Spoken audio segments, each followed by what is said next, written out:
Ryan with Cajun Cardboard, coming at you from the great state of Louisiana with another episode of Jordan Card Collecting with our frequent recurring weekly guest, Zach. Zach, welcome to episode 10, double digits. We're in double figures. It's episode number 10. What's up? How was your week? Good, man. Really happy with what I got. Yeah. You picked up a nice quality insert. We're going to talk about in a second. Let me give you all the itinerary. I'm trying to get more organized. Zach's a good influence on me getting more organized. First of all, can we talk about the preposterous detail that your camera has changed, and now you're like glamour shots, supermodel, high definition, and I'm here in Baton Rouge, Louisiana, trying to peek behind some swamp reeds to make sure my face comes in clear, and you've got some $50 billion camera that makes you look fantastic. I'm very jealous. I do have some news for the channel. I've got a smart young person coming over here tomorrow to look at my audio setup. So my visual is not going to change, but my audio is going to get better. Audio is not the worst, but it's the same mic that I got when I first started the channel 14 months ago. It's just time to upgrade. And I don't have the greatest voice, so anything I can do to make it sound better, I got to probably take that opportunity. So you got a great mic and a great camera, so I'm a little bit jealous. Tell me what happened with your camera situation. Nothing. Well, so there's a program you can use called Epoch Cam. It's like an app you can download on your phone, and you can use your phone as a webcam, which is probably pretty smart because it has pretty high quality. Yeah. But then I got tired of having my phone up there while we were recording. I liked it next to me in case somebody texted or something.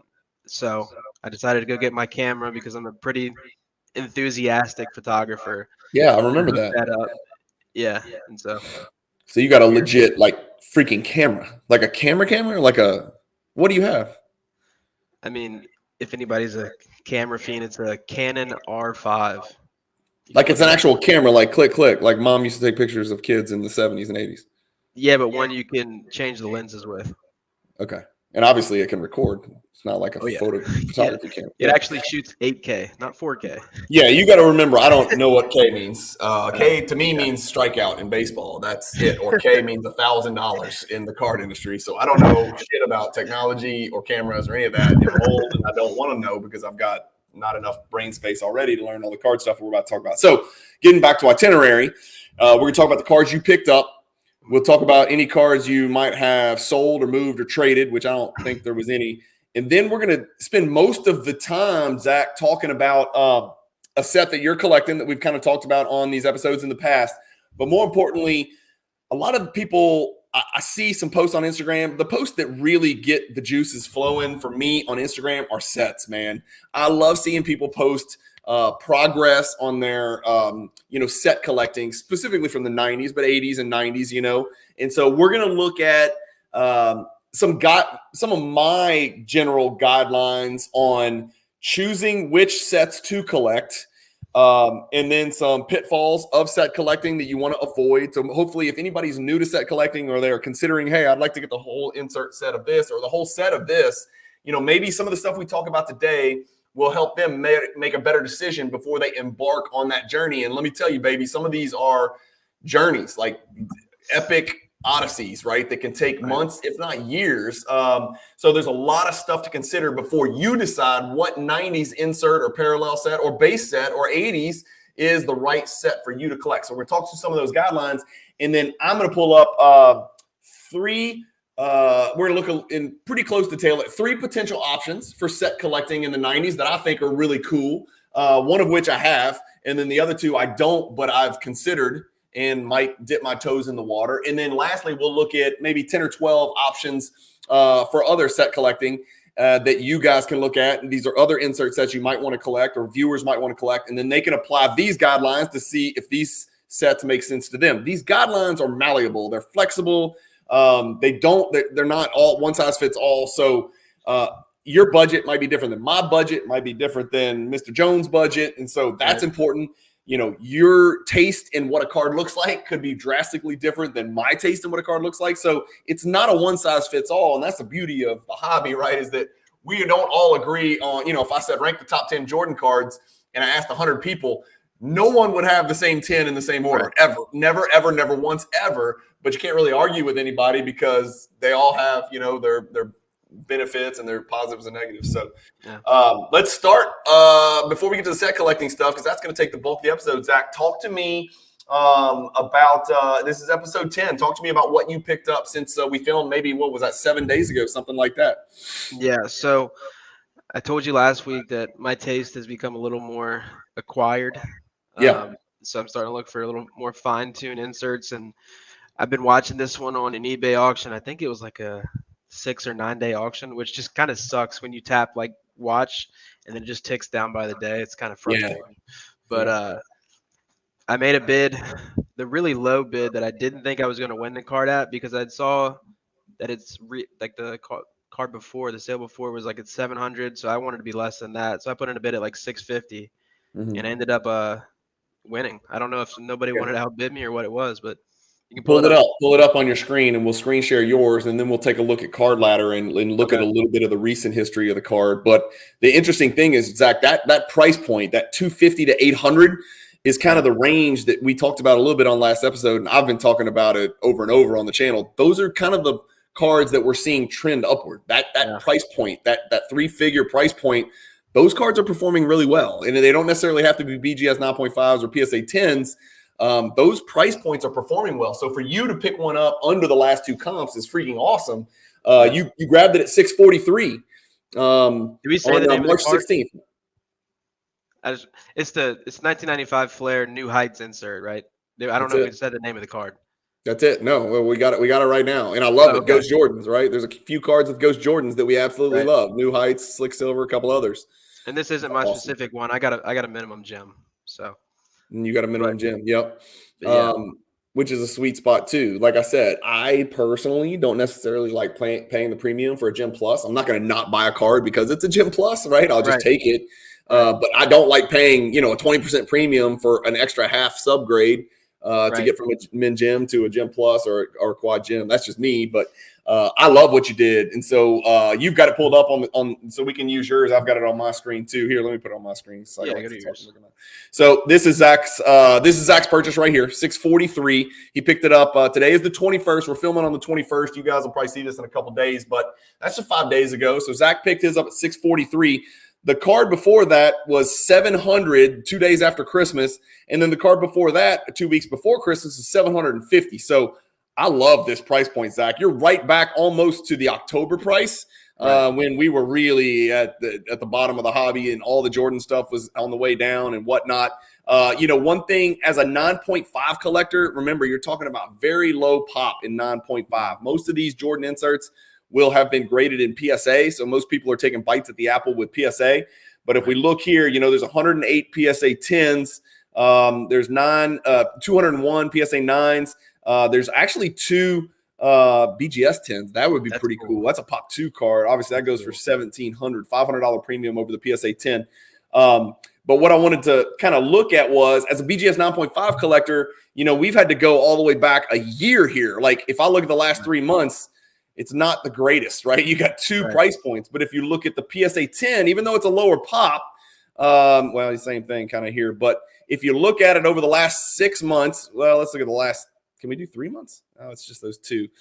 In the 6 months, if we weed out these first few, since October, this card's actually moving up pretty noticeably. 1,000, 1,050, 1,080, 1,230, a little dip, 1,110, 1,275, 1,275. So it's kind of plateaued, but it's certainly up if you go back to October, right? And then your card, it looks like you picked it up for about the same price as October and right there as October 11th, almost the exact same price, which is awesome. That's a good feeling, right? And then of course, you can look at the PSA 9 as well. PSA 9's also trending upward, up 13% over the last 6 months, and a noticeable upward trend as well. So I like this pickup, man. I like this card. I've always liked this card. When I first got into Jordan collecting, 2019, I guess it would be. Spring 2019, about a year before COVID, is when I really started pushing into Jordan. I got out of the 86 Fleer. I didn't get out of it, but I stopped buying 86 Fleer and started buying inserts because I got fascinated with the whole rabbit hole. Flair Heights was one of probably the 10 first ones that I bought because it was affordable. Even in PSA 10, it's like it wasn't even a 4-figure card then. And B, I just love the look of it, man. It just looked phenomenal, man. So I I think it's a great pickup, and there's a little bit closer look at it. Just an awesome pickup with 3 Jordan ghosts behind him, silhouettes here. Right. It's got new heights, Michael Jordan down here in gold foil lettering at the bottom, and of course the intricate cursive flare emblem up here in the top right. And Flair's a really cool product, and they've got some really cool inserts from the 90s. So yeah. Love that pickup. Love that pickup for sure. And then what else? You had one more pickup. Talk to us about this one. This one you got some explaining to do, but I get it. I know where you're coming from, but tell the people what's up. So I got a little impatient just looking around for specific BGS 9.5 cards in this set. Mm-hmm. So I just picked up the whole set raw. I got a pretty good price point, I think, at $130. So it's about almost $11 a card. Yeah. Because it's 12 cards, and I'm gonna send them all straight to PWCC. I kind of wanted to send them directly to me to send to PWCC, just because I might want to clean them. But again, they're paper cards, so what really can I do? Or they're stickers even. So I don't know about cleaning all that. I'll just let PWCC deal with it and get them out, because I've had pretty good results from them. So yeah, just better to do it that way. Plus, I never have to touch them. I don't have any of the stress of insurance or filling out the paperwork and all that. So, well, you're not going to grade the ones you already own in 9.5, are you? Or are you? I am. I mean, so I actually did up a little spreadsheet here. And you're grading them with BGS, right? Yeah, I'm grading with BGS. The $25. It's supposed to be 10-day turnaround, but I think what I've figured out is it's 10 days after BGS accepts the card. You know what I mean? Yep. So if you're expecting, a week and a half service, it's not going to happen most likely. But so this is a spreadsheet that I came up with. It's just kind of how I wanted to do it. Yeah. When you get to this part, it's a little hard, and like I gave There's not enough comps. There's not enough comps. Yeah. And like this sale was probably from the peak in 21, right? Yeah. So it's just hard to gauge what it's actually worth at the moment. I'm only $30 into each card, so I'm not stressing it, right? But I feel like worst case, I could probably turn it around for $30. Show me which ones you have a 9.5 in out of those 12. What numbers do you have? That's what I would do, is I would highlight those so you know. So I put a little asterisk next to it. But I have number 2 right here.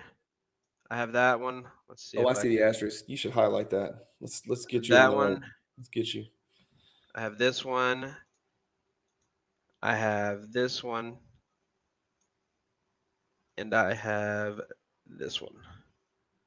So these 3 are owned by me currently in BGS 9.5. The others, I'm sorry, this was not supposed to be highlighted. Okay, there we go. So I have those 4 right now. Yeah. Those 4 are sitting in my vault. I'm going to grade them anyway, just because I don't want to have to go through the trouble of telling PWCC, hey, can you take these 4? That's the first thing I was thinking. You're basically paying an extra $100. Right.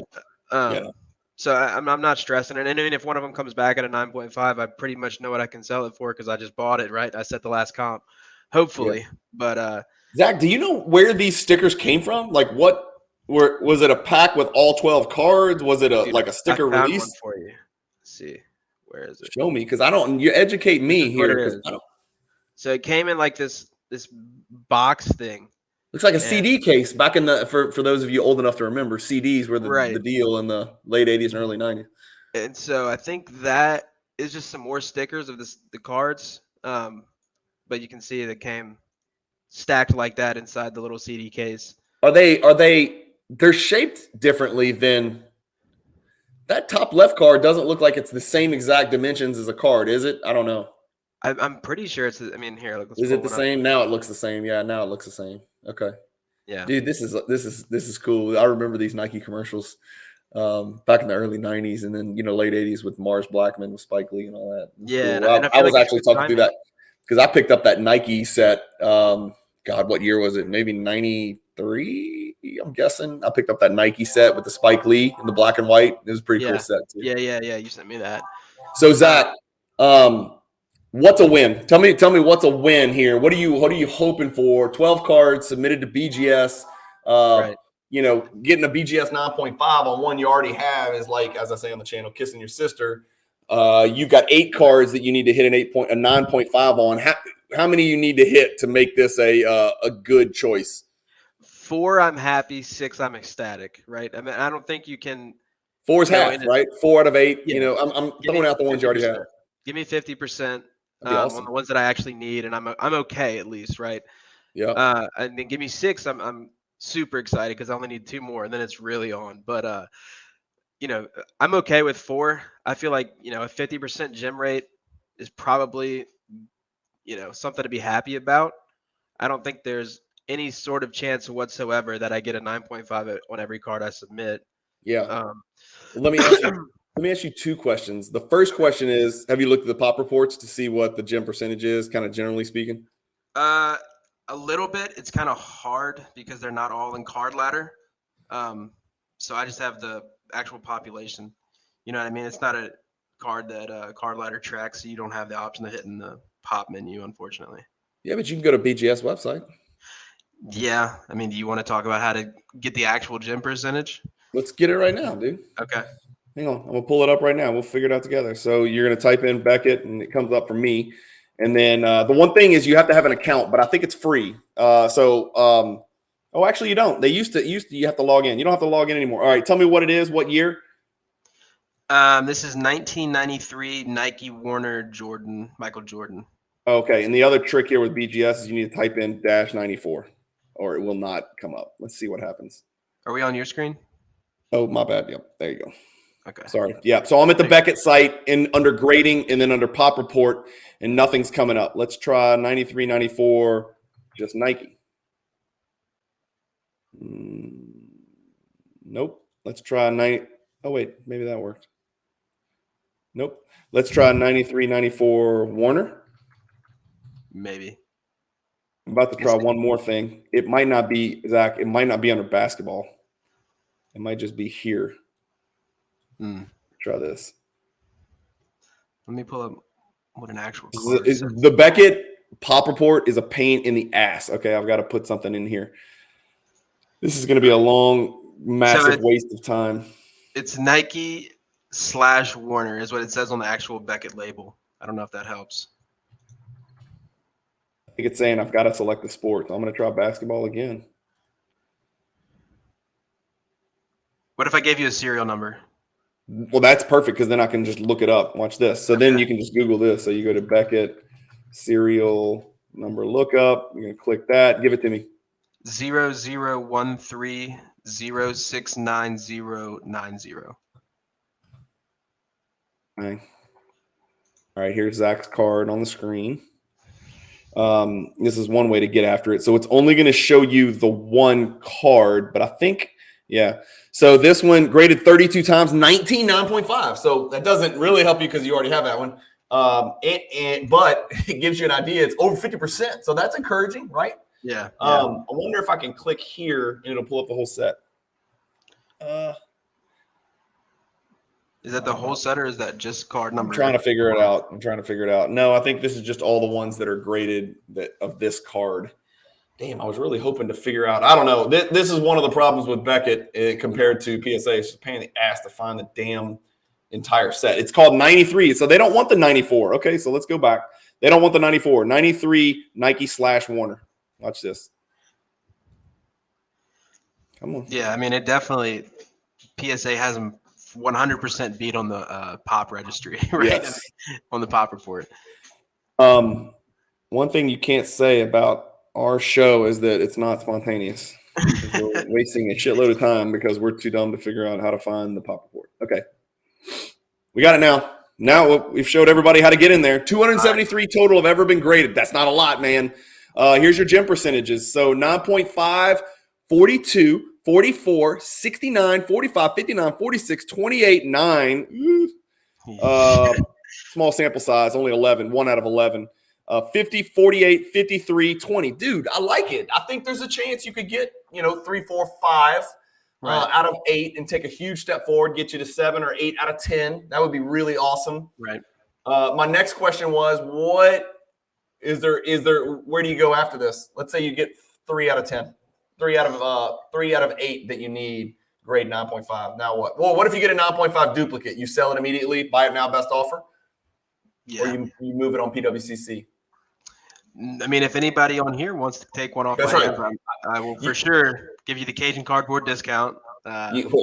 You can't be giving away my discount, my special discounts, your special discounts. This is the Zach discount. But that goes without saying. If you guys ever see a card on here that's not clearly in my collection or Zach's collection, or even if it is, there's a price for almost everything. Not me so much, but for duplicates, I would assume Zach would much rather move it to somebody who wants the card on this channel than just throw it to the wind in PWCC or on eBay. With these types of cards, I worry, Zach, they'd go under the radar on PWCC Weekly. I always try to be as honest as I can. This is not a card that's unmistakably noticeable just because it's unique and it's a niche card. And so I would have a little patience and go buy it now, best offer, because you know these cards, you know the grades, and you know what they're worth. So, and I would try to stretch it a little bit, man. You know how it feels when you're looking for a BGS 9.5 and the pops of those cards are 6, 7, 9, 29, 19, 6, 12, 1, 5, 7, 2. That's not a lot of cards. So you can kind of name your price and just be patient, man. And I think, Zach, you would agree, even the 9s are going to move, man, for something. So you're going to get some of your money back. I wouldn't worry as much about that. I don't think it's going to be a bad move financially for sure. It's not that much money anyway, but I think you're going to do fine. I hope you get 3, 4, or 5, man. That'd be awesome. 6 would be a crazy grand slam home run, Right. What So that's it. Yeah. And then duplicates sell. Keep the 9s until you find a 9.5 replacement, or just let them go and keep chasing. I guess that's something to think about that I haven't really considered yet. Just having placeholders and having the whole set. Usually I don't, but with my 2012 Prism PSA 10 Soccer World Cup base set, I do have placeholders. And as I pick up a 9.5, I plug it into my vault and I change my spreadsheet, and then I sell the PSA 9 one at a time. Okay. I don't know why, but I'm keeping the placeholders because I don't think there's that many 2012 Prism World Cup sets in existence. Personally, there's just not that many. Right. Anyway, okay, well, that's it. That's Zach's 2 pickups. So you got the raw gamble that we're going to do with BGS, and I hope it goes well. And then we're going to then he picked up the New Heights, which is just big time. It's like, it's a great pickup. It's a great card. Everything about it, just, super fantastic 90s card from a great product of 95 Flair. Right square smack dab in the middle of the 90s. All right, let's talk about, we're on set collecting. Let's talk about more set collecting. What's next? If you were looking for, this is kind of going to be a general topic. I was going to do a whole separate video, but I decided to loop Zach in so you can ask questions and we can share thoughts on it. But you're looking to start set collecting. You've never done it, or you've done it and you're just looking for a new one, and you collect 90s basketball. If you're watching my channel and you're watching Zach and I right now, I'm assuming you like 90s basketball cards, right? Because that's why you're watching. And so I've got a couple of ideas of potential sets, and then I'm going to kind of talk about, I've got just some notes jotted down. I didn't put too much thought into it, but I've got some general details on notes on guidelines to consider. These are really criteria to consider is what we should call them, not guidelines. Criteria to consider when choosing a 1990s insert or parallel set to collect. Is that fair? So first thing that let's do this. Let's just get here first. So these are kind of my criteria, and we can talk about them one at a time. Number one is quantity. How many cards are in the set? Are you trying to collect the entire Metal Universe base set, which is 125 cards? Are you trying to collect, the Fleer Living Legends set where there's only 6 cards? Quantity is something to consider. 125 card set is a bitch. Vintage collectors will tell you that's small, but by 90s basketball standards, if you're trying to collect them in a graded condition, that is going to be rough and expensive, because you're talking about at least 125 grading fees, right? You've got to at least pay the value of the slab. So you're looking at least $15 to $20 a card. 15 to 20 times 120 is a lot of money. Well, let me ask you this. Even if you're like PSA 7s. Because you've done both, right? I mean, you put the 86 Flair together and you've done an insert set. What was more fun to put together? The one with 20 cards or the one with, almost 300? Man, there's pros and cons to both. That's a great question. So the 86 Fleer, I have put 6 sets together. My crowning achievement hobby, I'm going to beat my chest for a second, is I put together the 86 Fleer set at a good price point, and then I sold it, right? So that is 143. 132 base cards and 11 stickers, with one preposterously rare card, and then 6 or 7 where you've got to throw a lot of money at it, including the Jordan 57 and the Jordan sticker. Just expensive cards, right? But one was just, needle in a haystack. There's 15 in the world. I had to find it. I found it. It was a great feeling. That feeling of finding that card that day. I had to wire $80,000 that day. So that made me want to jump off a bridge. And that was the most I'd ever spent on anything at all in the hobby to get that Kareem sticker. I had to buy the whole sticker set to get the Kareem sticker, but I already had 10 in the set. So I knew I was wiring out 80, but I knew I was also going to get back, 50 or whatever I could sell the duplicates for, right? And this was at the time. Now the Kareem, it's $250,000, so it's like a whole different world now. But this was back in 2020. So 86 Fleer was a blast. 143 cards. Had a spreadsheet. I collected the 8 set. Then I collected the 9 set. Then I did the 8 set again. Then I did the 9 set again. Then I did the 8 set again. And then I was like, screw it. I ran across a feed on Facebook for like 70 PSA 10 commons. And I was like, let's do it. And I jumped in. So I had 7. I was like, I'm already there, 76, right? I didn't have the Kareem or the Jordans or anything. But I ended up doing it. That was fun. But just to give you an example, look, we'll fast forward here and we'll jump a little bit. Like, I'll show you the second complete set that I'm most proud of that I've ever put together is this set right here. It's the 1993 Ultra Scoring King set. Show your screen. I know I'm terrible. Here it is. I got you. Where am I? There we go. Got it. So here it is. And you can see the pops on these things. The Jordan is a high pop card. It's like 97 or 100 or something. Here, I've got it pulled up. Where's the Jordan? The Jordan's pop 97, right? So Jordan's a high pop card. But look at the pop of the cards next to it. 12, 8, 6, 10, 7, 6, 11, 6, 5. I think that's 7 cards that are single digits and 2 that are barely double digits, and then the Jordan, right? And there's only 10 cards in the set. So that's a very, very small quantity compared to 86 Fleer, but very freaking rewarding when you find one. So that's kind of the pros and cons. That's where you got to weight it yourself. When you pick one card up out of 143, does it feel good? Yeah, it's a step forward. But when you pick up 1 out of 10 and there's only 5 in the world, it's a 10% step forward.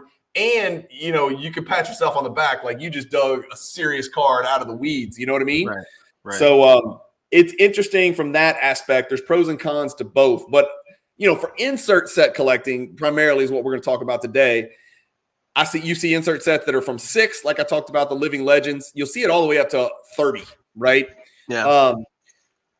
The consideration with insert sets, like if you're collecting an insert set, you want to kind of maximize or minimize how many players in that insert set are what I call on my channel imposters, Cajun imposters, right? You don't want you want Shaq, you want Barkley, you want the Admiral, you want Dream, you want the Glove, you want MJ, you want Shaq, you want Kobe.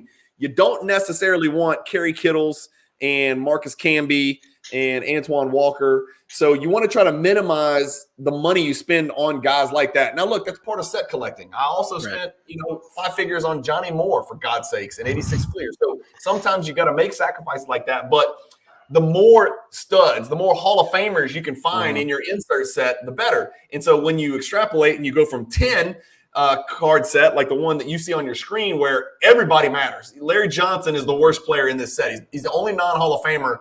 Larry Johnson was no slouch. He was a damn good player in the 90s and a very collectible player. There's a lot of PC Larry Johnson guys out there. When you jump from 10 to 30, now you're adding a lot of guys that may not be super relevant in the grand scheme of things. May have been good at the time, all-stars even, but in the grand scheme of things, ain't nobody wants them. You know what I mean? Yeah. So that's kind of the consideration. I think the sweet spot is 8 to 20 at the absolute most, probably 8 to 15.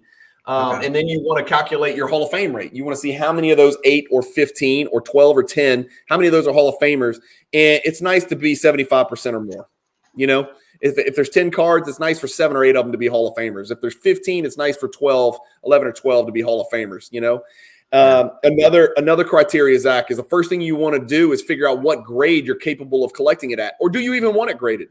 Right. Do you want it graded, or do you want to just collect it raw? If you want to collect it raw, hell yes. That's like some of the most passionate, purest collectors in the hobby collect raw. I have them on my channel all the time. Badass collectors that have some of the biggest and baddest collections in the world are raw collections. So do you want to collect it raw, or do you want to grade it? You want to grade it? Do you want it BGS or PSA? You can throw SGC out the window. Nobody grades 90s in SGC. They exist, but you ain't going to put a set together. You're not going to find a Kerry Kittle's, 90s insert in SGC. You're just not going to find it. And so you're going to have to buy raw and then send to SGC if you want to do that. So choose BGS, PSA.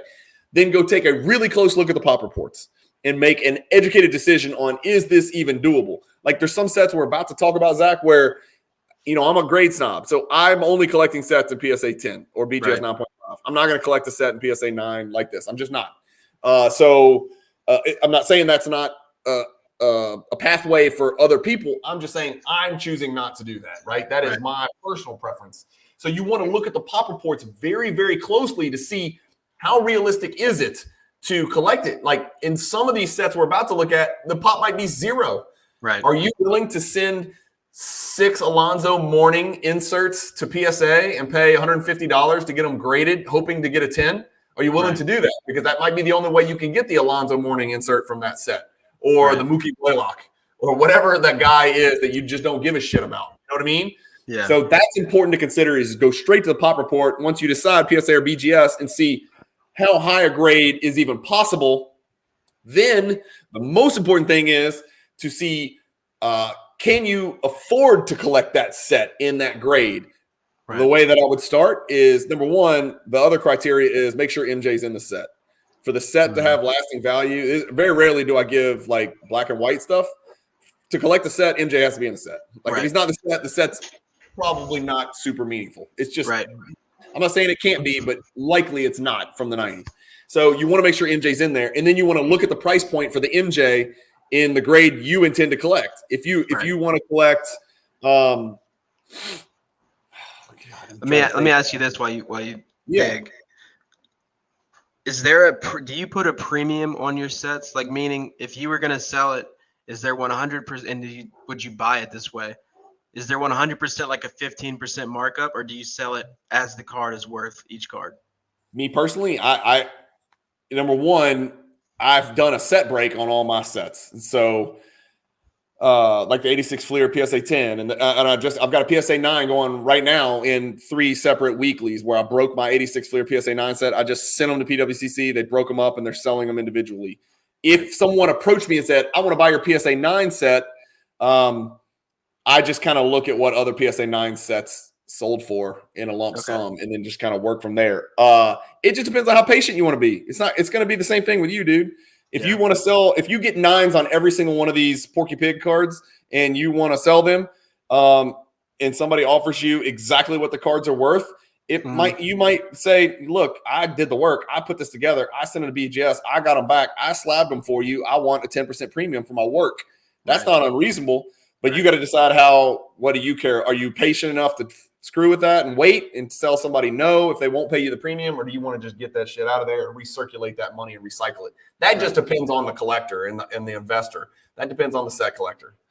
So to answer your question, there's not a number right now. One day there might be. There's not a number right now that I would take to sell this set that's on your screen. Like, it doesn't exist. Like, I would not sell this set under any circumstances whatsoever. There's just not a price at all. I don't think. I mean, it would have to be exorbitant and ridiculous. There's a price for everything. I shouldn't say there's not. But it would have to be a preposterous, ludicrous, illogical price that someone offered me for this set, because the set means more to me than the money does. Right. But as I was saying, if you want to put together the Scoring Kings PSA 10 set, but you can't pay $20,000 or $15,000 for a Michael Jordan PSA 10, don't collect it in PSA 10.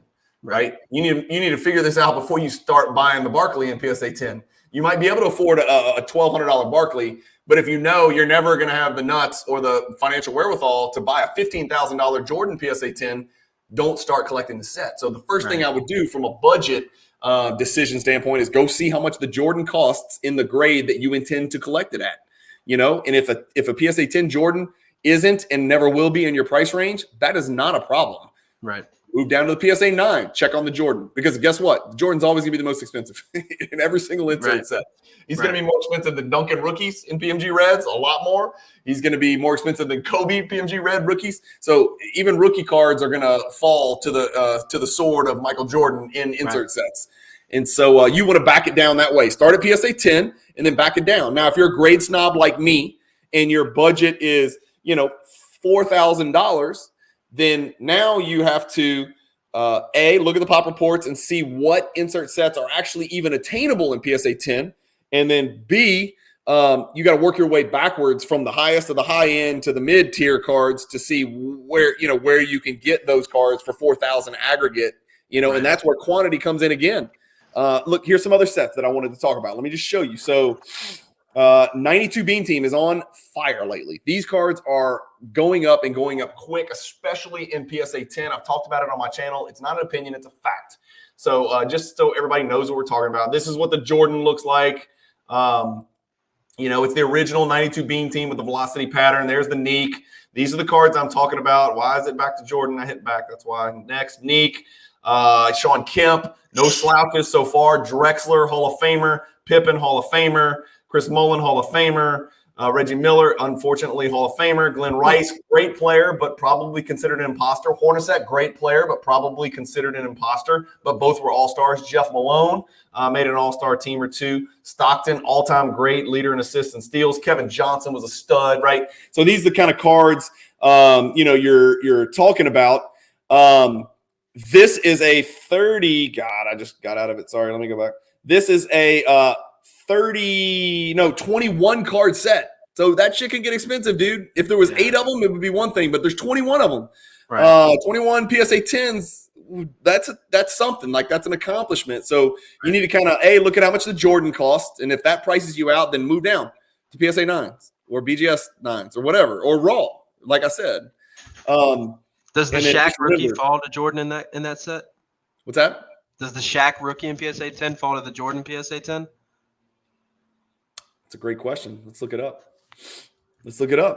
Cajun Cardboard channel is spontaneous. Is that one Shaq of the is a $9,400 card. Sorry, that's members only. The Shaq is a $3,600 card. Yes, it falls. Yeah, it falls. The Jordan is a $6,000 card. So a little bit more for the Jordan. Oh my gosh.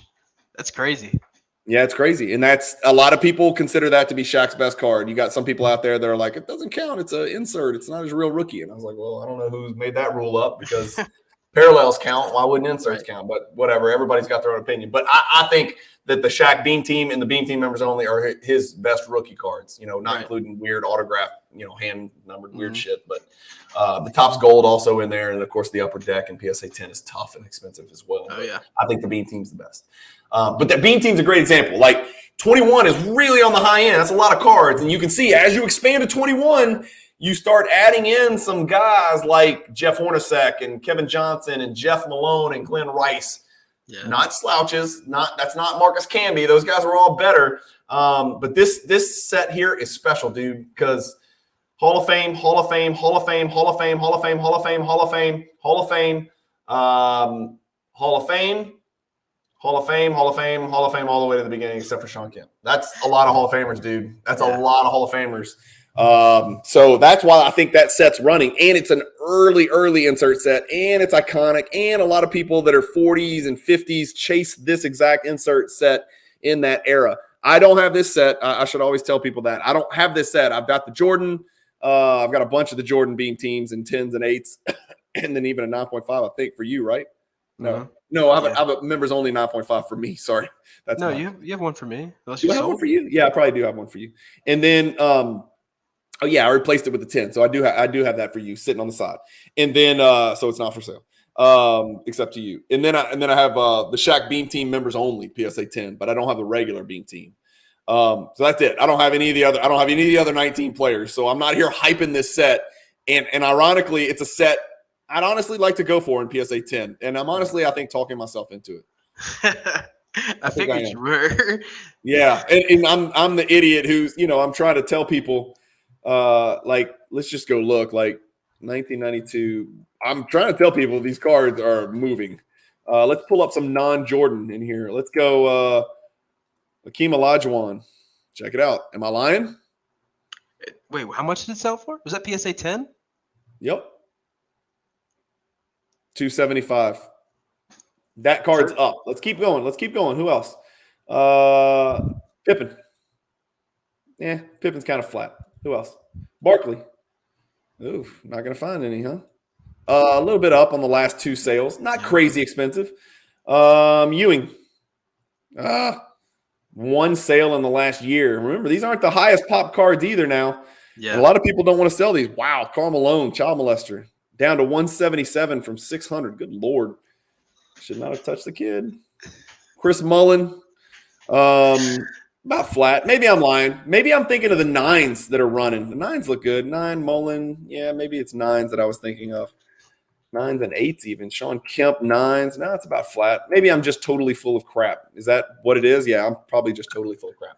But that looks like an uptick right towards the end here. I'm looking at a year. Of course, everything's down over the last year. But look at that. Yeah, that's Reggie Miller over the last 3 months. That's definitely up from $27 to $72 is definitely up. So anyway, that's one set. And then you can always go look at the pop report right here. And it's got members only mixed in on PSA. But like the Jordan's 102. The Shaq is 118. And then everything else is kind of low, man. The Rodman's 33. The Ewing is 48. The Karl Malone's 48. The Olajuwon's 62. Let's find some really off the radar. Mark Price is 43. Okay, that's more than I thought. KJ, 32. Jeff Malone, 32.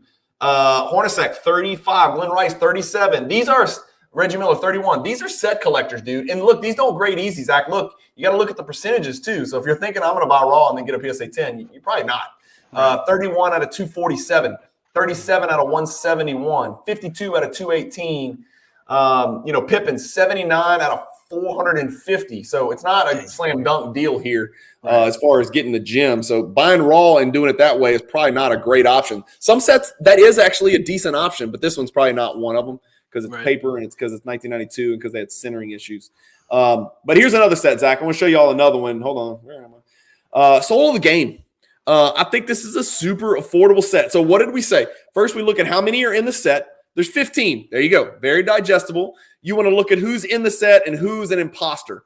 Sharif, Camby, imposter. Stoudemire, imposter. Kittles, kind of same as Sharif. And then after that, it's fire. All these guys except Antoine Walker, the gunner. Never met a shot he didn't like. But that's a pretty cool looking set. The cards, here, I'll pull them up. The cards are great looking. There's the Jordan. The cool thing, remember, we talked about this, Zach, about these cards. And you have this card, right? Don't you have the 9.5?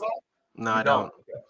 The cool thing about these cards is you see how it's like green, red, orange, purple, blue, green. That changes from card to card, even amongst the players. And so there's Jordans that don't look the same as other Jordans, and that's cool, right? That's really cool. That means so that no adds a set whole is other the deal. same. Huh? So that means no set is the same, right? That means no set is ever going to be the same, right? Top to bottom, of course not. There's Twan, there's Pippen. I mean, these are great looking cards, right? I think so. These are really, really, really cool looking cards. And then if we go look at the pop reports, here's where it becomes a problem. So I'm a snob. I'm PSA 10 or bust, right? Well, there's one Antoine Walker in the world out of 19 graded, right? So 5% gem rate. 3 out of 53, 6%. 3 out of 33, 9%. 2 out of 55, 4%. You see the problem? Kobe has 10 out of 346 graded PSA 10. Where is Jordan? Jordan's number 1. Jordan has 55 total PSA 10s out of 415. So that's like the best gem percentage from what I saw. So that's probably not the set for me. If you want to collect a set, if you're a raw set collector, this would be a great set for you because it's very affordable. It's very attainable. There's a lot of Hall of Famers in it.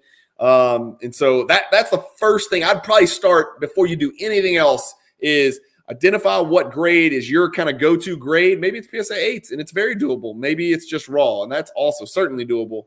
And then go to the pop report first after you decide that's the set. I love these cards. And then go figure out how to do it. So this is another one where it's got Jordan, it's got Shaq, and it's got Kobe, right? Yeah, it's got Kobe. So that's what I call the big three, copyright Cajun cardboard, the big three. So that's important.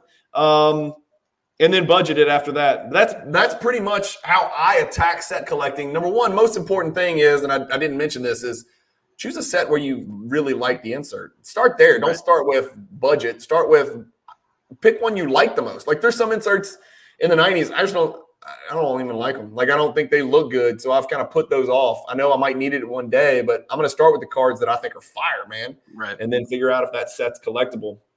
So here's some other ones, Zach, that I think are potential 90s insert sets that are collectible. Maybe not in PSA. You got to go through our criteria here and figure out if it's even possible in PSA 10. But here's some more, and I'll start a slideshow here. Natural Born Thrillers from 95 Skybox EXL. Beautiful card. The backs are even freaking badass too, right? There's only 10 of them. The Warp Speed, you know how I feel about Warp Speed. No question about that. Warp Speed 1, that's Jordan. They even have a members-only parallel if you want to really fork over some cash. Net assets, how cool would a set of those stacked up next to each other be?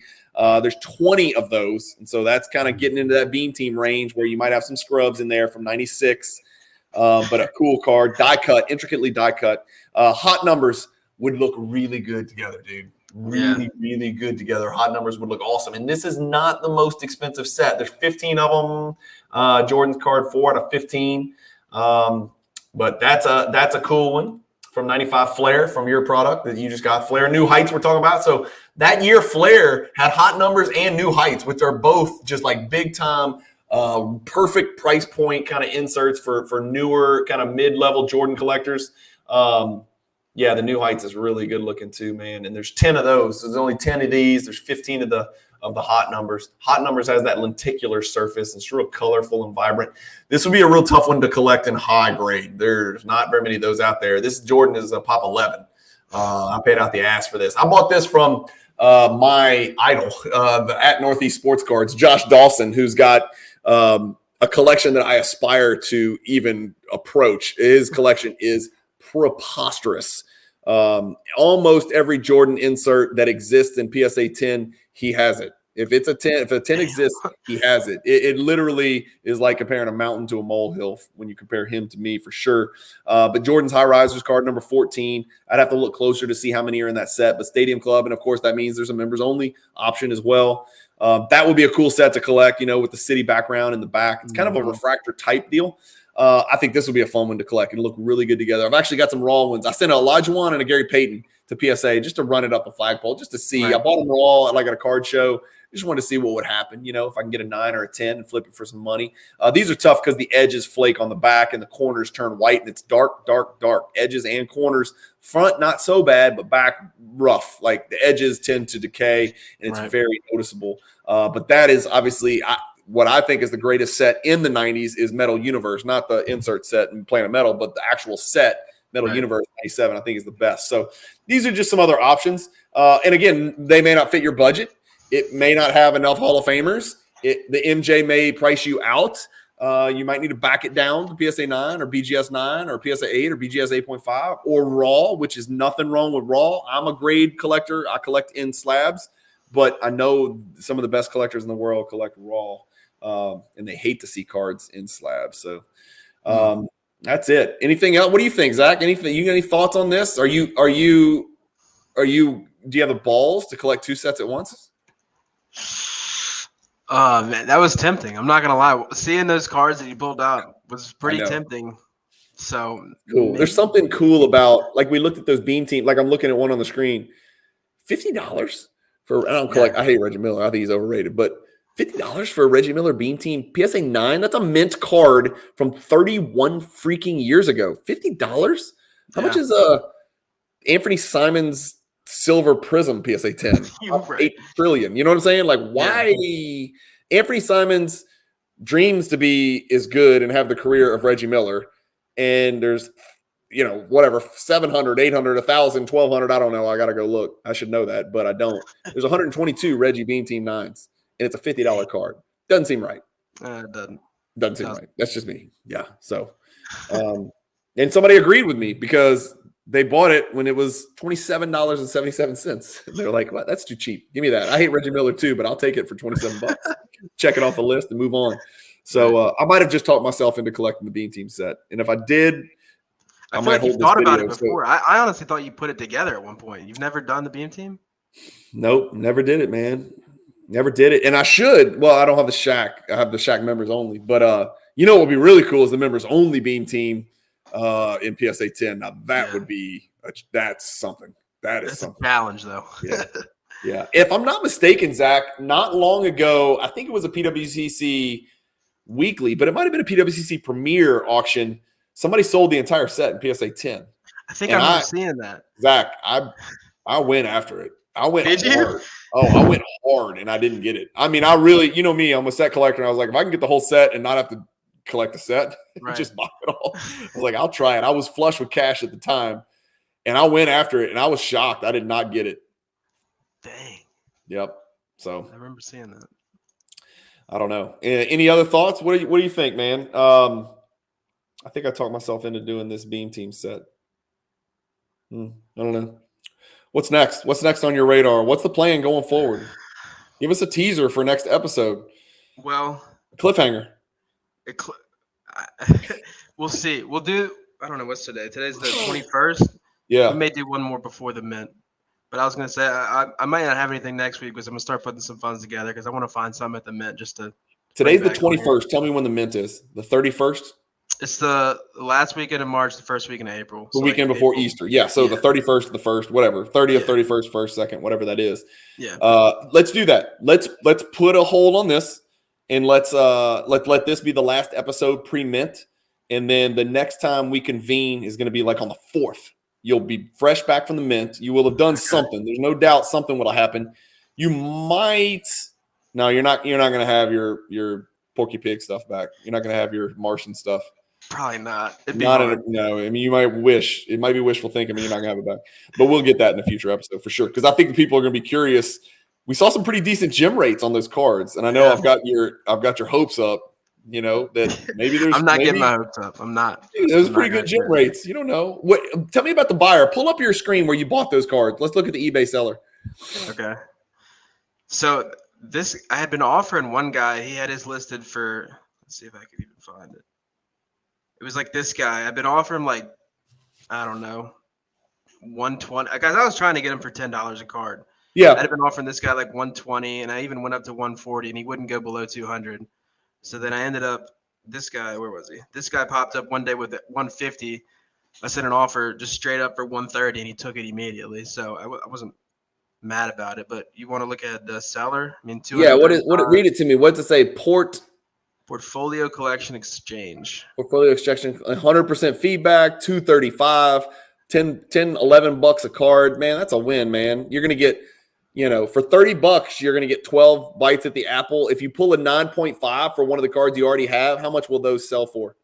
What you mean? Like if you get a 9.5 duplicate of one of the 4 that you already have, 2, 5, 8, or 12, if you get another 9.5 back, how much will those sell for? That's all, folks. I should have put them up in my vault. That's all, folks, was 100. The Scream Team is 250. Let's say 100, worst case. Or worst case scenario, you could sell them for 100, right? Yeah. Dude, that's great. I mean, you've got probably the odds are probably one of the ones you already have is probably going to come back a BGS 9.5, at least one. I mean, the odds based on what we looked at for the gem rate was probably 2. I mean, you might get $100-$200 back just right there, and now you've really. This is the way to do it because just sitting around waiting for 9.5s to show up. And I'm assuming you got an eBay safe search obviously set up, but that's not realistic. We saw the pops. The pops are pops. Scroll up to the pops. The pops are ridiculous. I mean, we know just sitting there waiting for one of those to show up when it's a pop one, just do it. It's just not going to happen. It's just not going to happen. So. Remember I told you this card, this is the card I really need to come back in a 9.5 because let's see if I can pull it up on Card Ladder. Good night. What the hell, Zach? Did that say 900? Yeah, dude. It's the that must have been during the bubble, huh? No. Are you serious? Nike Air. I'm trying to remember what they call it because it's not called Aerospace, but it goes by Aerospace. Put space, just space in. This one. There it is. Let's pull it up in the. Let's just go PSA 10. No, they don't have BGS 9.5, but the last one sold was when? November of last year. Let's see. Slam dunking in space. Okay. This is one of those weird quandaries where you chose to collect the 9.5 because there was the big price difference between 9.5 and PSA 10. But I think we're about to see an anomaly, if I'm not mistaken. If I could get it going. Did I do something wrong here? Take out Warner. Just type in 93 Slam Space Jordan. 19. 93 Slam Space Jordan BGS 9.5. There it is. I don't know what's going on. Oh, there it is. All of a sudden. Yeah. Magically. Yeah. See, so you're planning to collect the cheaper 9.5 backfired apparently.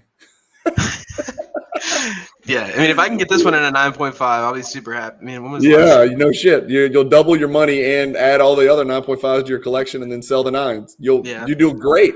It'll be like a hellacious flip. Well, the beauty of it is we've got a built-in episode, so you've got your spreadsheet built out in probably 6 weeks or maybe 4 weeks, something like that. We'll revisit it and we'll see how you did on grades, and then we'll see how you did when you sell them, and it'll just be a recurring theme. So just tuck it away. And I think the people watching would love to see how it turns out for you financially for that buy raw grade flip deal. Yeah, I'm gonna keep track of it for sure. Yeah, that's awesome. Cool. Okay, dude, that's a good episode. Episode number 10 of Card Collecting. Zach, thanks again for joining us. Great episode. Set collecting is fun, man. It's an addiction. You either have it or you don't. If you've never done it, try it.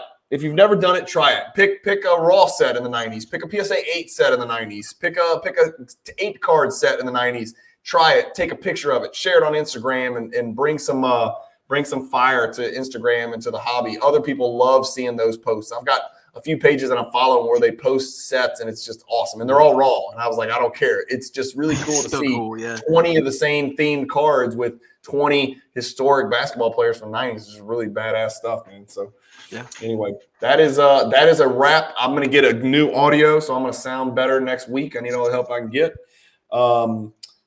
That's it. Anything, Zach? All right, man. No. Cool. See you after the mint. We'll text before the mint, but we won't do another episode till after. So have fun at the mint. Keep me posted. If you see anything, just text me pictures or whatever, and bring some extra cash for me, or I can PayPal you if you see something that I need. Right? We'll pick it up. So, and then we want to card show, right? It is a card show, and then a bunch of like seminars talking, symposiums, or what do they call those panels, panel speakers and stuff like that. Okay. They asked me to go be on a panel and speak with some of my friends up there. And I was like, man, I just can't get up there. I got too much kid stuff going on, man. I just got too much stuff going on with these kids in the spring, man. Last weekend, I was in Mobile with one of my daughters for her college soccer games. And then my wife was in Memphis with my girl who plays on a national travel team. So she was at a college showcase. She's in high school. She was at a college showcase in Memphis. And then I had to get back here Sunday to coach my 2 youngest soccer team that I put together. I put together the super team, right? So I put together a dream team, basically. It's like the 92 dream team, only it's little bitty 10-year-old kids. And my daughter plays on it as well because she's pretty good. And so that's my super team. And then Will's I had baseball season, right? And then I had Will, my freshman in high school, had a baseball game. In Cam, your friend Cam, who's 4 years younger than you, my second son, basically watched the house, fed all the kids that were here. And so that's one of the things of having a big family is it's just fun. I mean, sometimes you got to split it up, but we're all back now in Baton Rouge together. So until 2 weeks from now when I'm in North Carolina and she's in Texas, and we'll do it all over again. So. I didn't think putting Vegas on the calendar, so I could go to a card show was probably going to work out. So, but I will be at the National in Chicago, and I've already booked the hotel and I booked everything. So make sure you're there. And we'll have some great content coming out of there, man. That's going to be awesome. And I want to introduce you to a million people that I know that you need to meet. Okay, cool. Cool. I'm down for that. All right, guys. Thank y'all for watching episode 10 of Jordan Card Collecting with Zach. Keep collecting, stay positive in the hobby, and peace.